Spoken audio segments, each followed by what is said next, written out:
ese wigeze wumva aho amazi ashobora kwaka nijoro? Wibwira ko ari ibinyoma?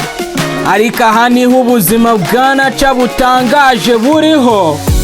Uyu munsi turaza kureba ibitangaza birenze ubwenge bw'amazi y'umucyo, aho mu nyanja zimwe na zimwe hari plankton yihariye ishobora kwaka nijoro ikagaragaza amabara y'urumuri ku mazi iyo umuyaga ucanye cyangwa inkubiri ikozwe hejuru y'amazi.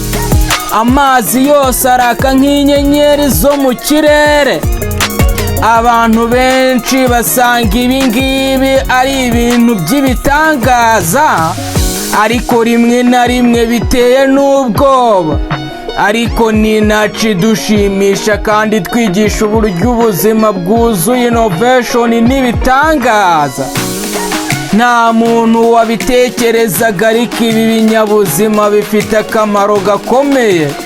Bifasha plankton kwirinda abanzi bayo, byohereza ibindi binyabuzima kubona nijoro, bitanga ishusho idasanzwe ku bantu bashaka kubona isi mu buryo butangaje.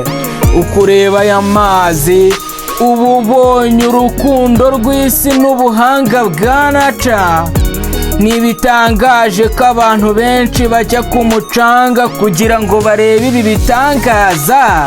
Reba aya mazi yaka nijoro, isura y'isi yihariye, kandi buri munsi ushobora kubona ibitangaza niba utabyitegereje neza. Buri kintu muri naca gifite ubuhanga budasanzwe, kandi isi irimo ibitangaza byinshi birenze ibyo dutekereza.